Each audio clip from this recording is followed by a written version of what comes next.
Rubil Ahmadi, welcome to Persian Tech Network Fireside Chat. Thank you for having me, Saeed. It's a pleasure and an honor to have you. You worked at NVIDIA for almost 13 years with a one-year break that you took to tend to your startup adventure, Yeah. Which is Wave Health? Wave Health, yeah. You also worked at Synopsys and AMD. But before all that, let's go to the beginning. Were you born in Iran? Yes. And were did you go to school there? Yeah, so I was born in 1977, if you are interested to know how old I am. And then in 95, I joined Sharif University for EE major. And around 2000, I got graduated. And as most of you know, like military service is the hurdle for guys to get out of the country. So I had to stay in school for an extra year. And then in 2001, I went to Toronto for my master's degree. But hold on. We missed the question. There are two things I want to ask you. One of them is, were you born and raised in Tehran? Or? No, I am from Kerman originally. Anybody from Kerman over here? Not everybody is from Isfahan, as we. Yeah. Sorry I disappointed you. I'm not from Isfahan. No, it's a pure pleasure. Also, we usually ask people about their concours ranking. What was your ranking? 81. 81, not too shabby. And then you went to Toronto. Yes. 2001, 2001, I went to Toronto for my master, and by chance or by, I don't know what, I started working on EDA, so I was destined somehow to work for a company like Synopsys or Cadence, but I had a thing for transistors all along, so after I finished my master's, I joined ATI, and as you know, ATI had headquarters in Toronto, so most of the graduates, they usually join ATI. And whom did you work with at university? Farid Najm, he's a Lebanese professor from Illinois, and he was like almost as good as my father to me. He was a great guy. Also, he is an authority in high-speed circuit design and a Yes. fellow of IEEE. Yeah, he's a fellow, and he's a great guy. He's a very known guy for power analysis and all those kind of stuff. So you started in EDA, then moved to hardware design. What made you go to hardware design? Again, you said a thing you had about transistors. Yeah, how did that come about? Here you go. Like people who are here from Sharif, they know Sharif Bakhtiar, you know Dr. Alavi, and all those people. They plant the seed so strong that your heart is always beating for electronic. With all due respect to, architecture and all those stuff, I don't know, they did something to us. They implanted something that always I wanted to do transistor. So you were a bottom-up person. Yeah. Yes, as far as the architecture. Yeah. So having that love, so I couldn't stop it, right? So even though I studied EDA and wrote code and all those stuff, I started transistor design. And I went back to what I like to do, and with sometimes you have maneuver like hurdles a little bit because they hire you for something, you say, oh, I'm not happy, you take extra course to prove that I can do it, and eventually you land somewhere that you want to do. And in ATI, I joined the mixed signal team working on PLL, DLL, mixed signal stuff. I can tell for most of my career I have been on I/O side. Right, so timing issues. You name it, yeah.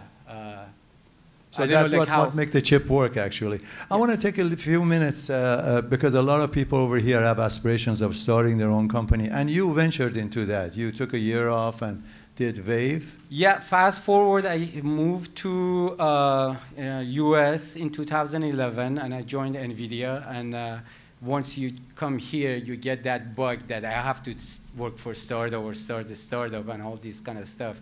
And I had to get that bug out of me. So in 2015, April 2015, a good friend of mine from Sharif too, who has been in Stanford for 10 years working on ultrasound, he raised some money. His name? Amidi Nikuzad.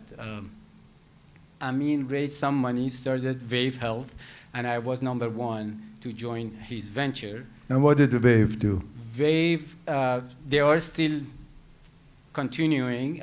We made portable ultrasound. So the whole point was to make a kind of like over-the-counter in your bathroom countertop device that you can scan and you can see your guts on your thing, which basically is for, mainly it was supposed to be for pregnant moms, but you know, like going through FDA, of course you have to pivot, and that was the great learning. So during that year that I was working for Wave, you know, a transistor level guy who all I knew was like transistor in the ASIC. I had to write, I don't know, Wi-Fi driver, kernel, driver, and all. You had to do everything like a typical startup. Everything, yeah. Which is beautiful, right? Like that's the pleasure of working for. So what happened after 1 year? So after 1 year, you had a foot in NVIDIA. I think I was tempting to go back. Yeah, so that was the beginning of NVIDIA pickup in 2016, and to be honest with you, it was. I found that you know I'm an engineer nerd, right? So I was part of like developing this stuff and everything's working, but as soon as you see the hurdle of FDA approval and all this stuff, how to make money out of it, it wasn't me, to be honest with you. That wasn't interesting for you anymore. No, yeah. No, I'm an engineer and I love. Good point for those people who want to delve into a company. Yeah. You have to do everything, and some of the things, some of the activities may not be what you're. Absolutely. Starting. And I highly recommend if you have that bug, get it out of your thing, and then you settle down to what you have to do. If I had that bug with me all along, I couldn't be happy in where I am. I'm super happy in NVIDIA now just because of a year that I left. Very good. That's good advice. Now let's focus on NVIDIA and its stellar rise as the most powerful hardware technology company of our times. It is right now. You've spent about a decade and a half at NVIDIA, seeing the recent ups and downs there. Arguably, the biggest turnaround success of NVIDIA started in late 2006 with the introduction of CUDA, which allowed GPUs to be used for general-purpose parallel programming as opposed to just graphics. This followed by NVIDIA's expansion to support AI and data centers in 2010, the introduction of Kepler GPU architecture in 2012, and Pascal in 2016, all very successful projects, and the rise of deep learning and AI in 2015. But perhaps the single most important event that started the recent AI revolution was when AlexNet won ImageNet, ILS VRC, Large Language Visual Recognition Challenge. And that happened on September 30th, 2012. So that was a big inflection point. Please tell us the significance of this event for NVIDIA's rise. As you said, we planted the seed. I mean, NVIDIA, I was not part of NVIDIA back then, but way before that, when even CUDA started, as you may know, U of T, University of Toronto, is really good in graphic, right? Like most of the hires from Pixar, Pixar's hire are from U of T. So NVIDIA used to go there, have lots of presentation, introduce them to CUDA, how to use CUDA, and also give them like free GPU, right, to use for graphic. Then Jeff Hefton in 2012, if they had AMD GPU or Intel CPUs, right, most probably they would have trained it on that. They had free hardware and they tried it. Of course, like they wanted to have like the CUDA and all the practices to be able to train, but that was the point, the inflecting point, as Saeed said, when they found, hey, GPU is good for the math that has been around since 1950, and they used it, and that was when I believe even Jensen started to say, that's what it is, and we spend lots of money. Jensen Huang, the CEO. The CEO. Yeah. Yeah, and we started, like, I would say the major investment that we started in 2012, right, when we developed new CUDA. New CUDA started this layer above CUDA, and then Digit, and all this like training stuff started back then. But what people start seeing was 2008, 16. But if I want to say like where virtualization came really to hardware was 2012 in Kepler. Mm. Did I answer your question? Say? Yes, yes, but I have more. Well, sure. When you said Jeffrey, you meant Alex, Ilya, and Jeffrey, the three-team person who did the winning, the amazing winning. Also, what is CUDA? If you can explain in a couple of sentences for those people. CUDA is the layer on above driver that gives you the capability to use GPU as a calculator, if I want to simplify it, right? So you have a GPU which is capable of doing lots of math for you. You can use that math to render a picture or shader and this kind of stuff. Or do other parallel processing, yeah. Or do other parallel processing. CUDA gives you that capability. Literally, if you look at CUDA as an API, it has a matrix manipulation APIs, right? So it's a software layer that sits between your Unix or whatever programming system that you have and the actual hardware, so you can use it efficiently. Between that is the driver that basically says that that's my instruction set, that's how you use it. So equivalent of CUDA is OpenGL, which with the emphasis on open. Open, yeah. So I don't know if it's a benefit, but the way that I look at like CUDA versus OpenGL is the way that we look at Windows Plus, like Intel versus Apple, its own hardware. You know, like once you have control over your software, when it's not open, you have a very tight control. You know what you want, and you don't want anybody to touch it, right? It's exactly, look at it as Apple infrastructure, how they don't want anybody to touch their hardware, software tightness. Keeps the riffraffs away. Also the competition. The competition, yes. Yeah. Let's talk about some of the issues that may threaten NVIDIA's dominance. I know a lot of people are in this room who blame themselves that they did not buy NVIDIA stocks when it was like 2 years ago, 3 years ago. How many times has it come up? This one, like the waves like this, steps that went up, I would say 4 or 5 times. 4 or 5 times at least for the past 2 years. But there are dangers in being the leader. Absolutely. And, you know, every high has a low. We know, even Jensen knows, everybody knows that, you know, we would not stay. Okay, so let's discuss some of these things that can expedite those lows.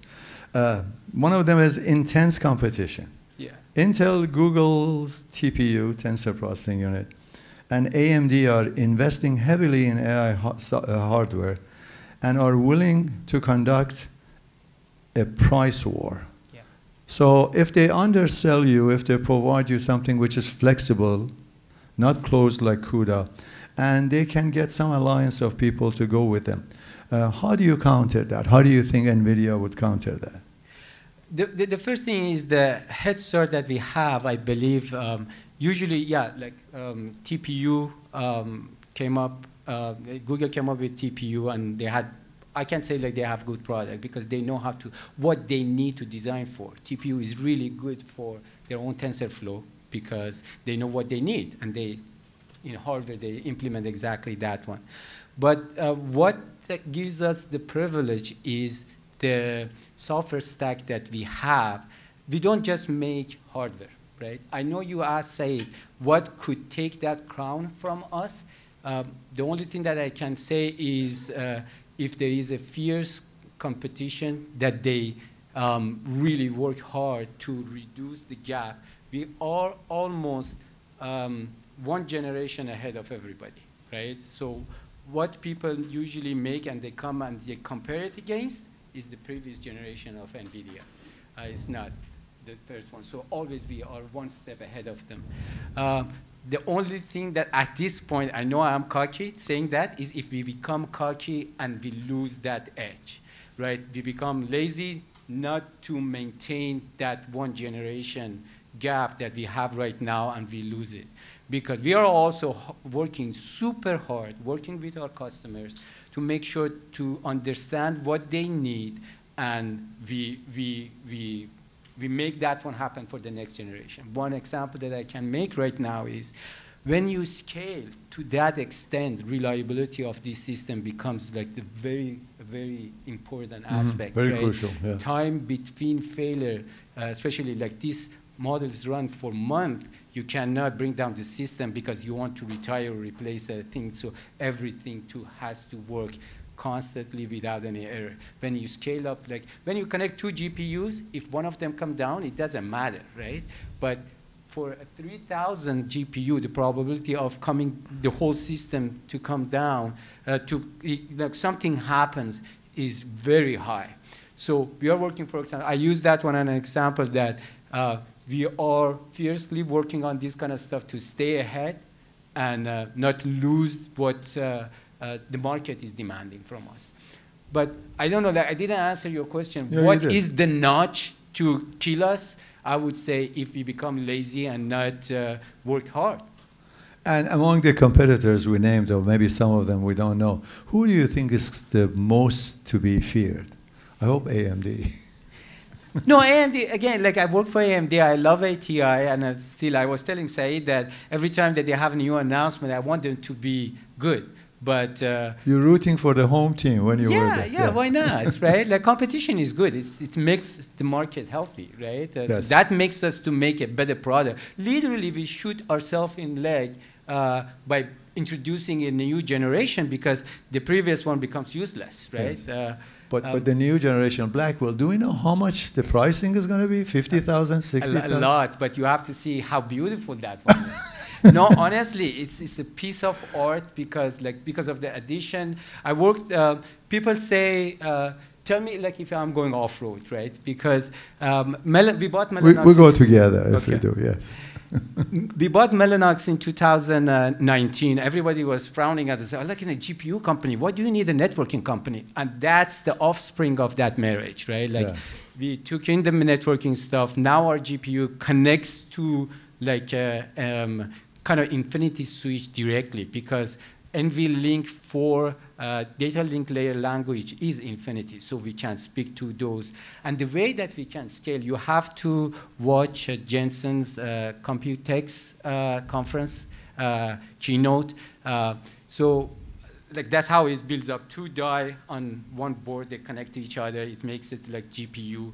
We have a Grace down there, and then we connect them multiple board together with NVLink switch, and then connects it, and we make such a rack of all on copper, meaning like all the interconnects are connected through copper up to this point. And from that point, we use this Mellanox switch to connect them through fiber. So we have a data center that you can look at it as one GPU containing like more than 3,000 GPU. That's the beauty of what we are doing with Mellanox and where we are with Blackwell, you said. Mm-hmm. Blackwell is capable of scaling to that extent. And that's why it's expensive. And you haven't told me who's the fiercest competitor that you're afraid of. I would say AMD, and Good Intel is doing good stuff. You're not worried about Google? With all the respect that I have, they are not ASIC company. They're not? They are not ASIC company, so they can't make chips, right? Like they came up with something. Their success story is they knew what they need. They made exactly that one. They are a great. They are great at software, so that one trickled down, and they have a good TPU. It works, yeah, but is it a good power? Does it have a good reliability? Do they know how to scale? They have a great product, but maybe for themselves, right? I'm not that worried about Google or companies that they are not ASIC company. If I say somebody can catch up, with all the respect that I have for AMD, Intel is doing great stuff, but if you remember, they bought Nirvana to do something on that one, didn't get somewhere. So I don't know if they are starting from scratch, but I don't know if, because I like AMD, I would say AMD, but I would say AMD is doing great stuff, especially with the good leadership that they have. Mm-hmm. Honestly, they have great leadership. Another danger may come from a change of paradigm, like something in the use of tensor or some similar chip becomes so ubiquitous and practical in terms of power performance that blindsides the companies like yours. Yeah, yeah. again, like if we lose the sight, yeah, definitely. Interesting enough, we have like internal reviews, and we go through companies, especially like startups, and see who is becoming somebody, right? Like that we have to be worried about, right? There are companies out there, they're hardware-wise, they are becoming good. But again, one thing, we are not just a hardware company. For every, I would say, don't quote me on this number, but maybe for every hardware designer, we have 3 software designers, right? So we have a lot of software behind what we sell as hardware. It's not hardware, we sell system, right? So we give the capability to everybody that, you know, you buy this piece of hardware, we are behind you in terms of telemetry, controlling this stuff, I don't know, how you manage your workload, everything. There are tons of companies, they came and they are gone already. I want to make an example of what was the Compute Wave? Oh yeah, Compute Wave. They came out, they had a great hardware, right? Like it was capable of doing stuff at low power and all this stuff, but it was a gigantic calculator. You can't do anything with it, right? Like, can you train and use it as something like you give it a piece of code and you really utilize all those like hardware and parallel hardware underneath. That's the magic of like AI, and you can't just sell hardware. You may find a good hardware company, but unless they have a good software and the entire stack to make it usable. Every time that we have a new generation and we introduce new instruction set, we have dedicated team. They go through old compilers, every piece of like crappy old code, make sure that those guys through our software layer can use those new infrastructures and the new instruction sets, and our hardware is used, truly is used, right? For not one guy, not one new compiler, for everybody, right? These are, I would say, the differentiator between but yeah, like if a startup is fast, and you said like if you get blindsided, we are very careful not to. My last question before I open to the audience for asking questions. Do you think power is going to be of any issue? Power, oh, it is. It is already. It's already, yeah. For the world, that is right now. World, it is like still when and you're contributing to it. You're not solving it. So you mean like power consumption, right? Yeah. Yeah. I mean, if everybody wants to use AI, Absolutely. and it's all over the place on the edge in data centers and all that, they predict that 20% more power, and we are going to hit 1.5 degrees. No, it is. It is. Power isn't an issue. One of the reasons that we don't like maybe Bitcoin and cryptocurrency and all this stuff is the power consumption, right? Mm-hmm. It's a good alternative to fiat currency, but you know, it takes too much power. The same thing on this one. No, we are actively looking at the power, even though when you go to this high-end stuff, we use, I don't know, liquid cooling and all this stuff. Usually when you are making this chip, budget is not the goal, not budget. Actually, budget and power is not the goal. Performance is the one. Mm-hmm. So we have once we design a high-end, like, I don't know, 100 series GPUs, we have the blank check for area, you know, and we usually break the radical limit of the die. And power is not an issue because we have money. I mean, whoever buys that has the money and infrastructure to cool them down. But definitely we consider power when we are designing, and usually the next generation we go and revisit the power consumption, all this stuff that. Thank you. Yeah. Now I would like to ask you to think of some questions, and we have some hands raised over there. The first gentleman on the, do we have a mic, or should I use this mic? I use this one. Please mention your affiliation and your name first. Yeah, my name is Ahsan Habib. I'm just visiting here. Question. So there's a lot of investment went in the chip side, like Samba Nova, Grok, and all this thing. How do you view them? And do you see them building products that can be successful? Definitely, you mentioned like good companies, right? They have great, because like they are great people who started those kind of Grok and SeaGraph, and hardware-wise, honestly, everybody can make, I don't want to say like everybody can make a good piece of hardware. If somebody can make good system, again, I would say NVIDIA should be worried about. It takes a lot to get to the point that you make a good hardware and use it, right? But no, there are good examples, and you know, as long as we don't miss those, NVIDIA doesn't miss those companies, we have an eye on them to make sure that they do not get ahead. Reza? Yes, hello. My name is Reza Muqtadiri. I have an AI calling company called Fonello.